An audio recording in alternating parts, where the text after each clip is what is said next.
পুরুষ হওয়া এত সোজা নয়। একটু বড় হওয়ার পর হঠাৎ করেই বোঝা যায় খুব তাড়াতাড়ি বড় হতে হবে, পুরো সংসারের দায়িত্ব নিতে হবে। ঘর বানানোর জন্য পুরুষকে ঘর ছেড়ে বাইরে যেতে হয় বছরের পর বছর। মৃত্যুর আগে অবধি হয়তো কখনো পাকাপাকিভাবে বাড়ি ফেরা হয় না। নির্বাক সৈনিকের মতো লড়ে যায় বহুরূপীর মতো বিভিন্ন রূপে, কখনো দাদা, কখনো ভাই, কখনো বা স্বামী, বা কখনো বাবা। পুরুষকে কখনো কাঁদতে দেখবেন না, কারণ সে জানে কাঁদলে সান্ত্বনা দেওয়ার মতো কাউকে পাশে পাওয়া যায় না।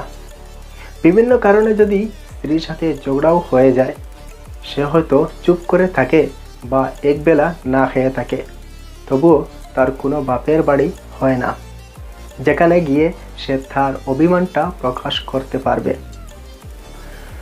যতই শিক্ষার ডিগ্রি থাকুক, পুরুষের সম্মানটা তার উপার্জন এবং মূলধনের উপরে নির্ভর করে। পুরুষরা সমাজ, পরিবার ও সম্পর্কে বিভিন্ন গড়ে তোলে, অথচ তাদের আবেগ, সংগ্রাম ও স্বাস্থ্যের কথা অনেক সময় অপেক্ষা করা হয়। তাদের ত্যাগ, দায়িত্ব ও ভালোবাসাকে সম্মান জানাই। আপনারা আমাদের জীবনে আলো হয়ে থাকুন, নিজের যত্ন নিন, আপনার অনুভূতিগুলোকে সম্মান দিন। অনুরোধ করব, শেয়ার করে দিবেন হাজারো মানুষের জন্য। ভালোভাবে দেখুক, যারা বলে পুরুষ জাত খারাপ, তাদের জন্য পোস্টটা শেয়ার দেওয়ার অনুরোধ করেছি। আমি নিজের জীবন দিয়ে উপলব্ধি করেছি, যারা ছেড়ে যাওয়ার সিদ্ধান্ত নেয় তাদেরকে হাতে পায়ে ধরে হাজার চেষ্টা করেও ফেরানো যায় না, নিজের কাছে আগলেও রাখা যায় না।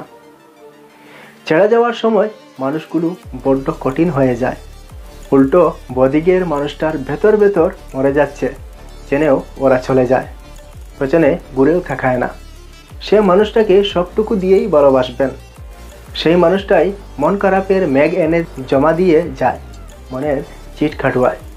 একটা সময় পর যখন দেখবেন বয়স বাড়ছে, ততই আপনার মধ্যে ভয় বাড়তে থাকবে, একাকিত্বের ভোগার ভয়।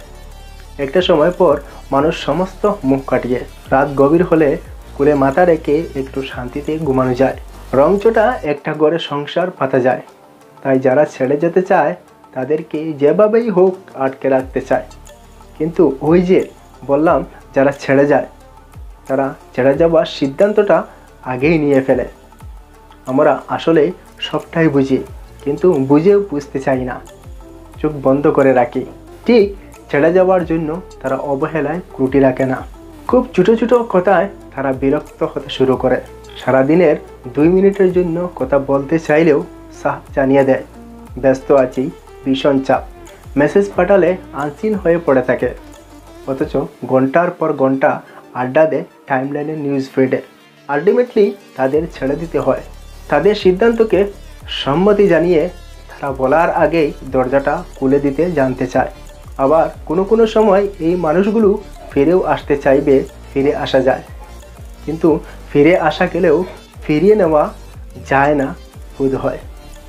যদি এই ভিডিও আপনারা ইউটিউবে দেখেন তাহলে সাবস্ক্রাইব করে বেল আইকন দিয়ে সঙ্গে রাখবেন, এবং ফেসবুকে দেখেন তাহলে ফলো করে অন্যদেরকে দেখার সুযোগ করে দিবেন।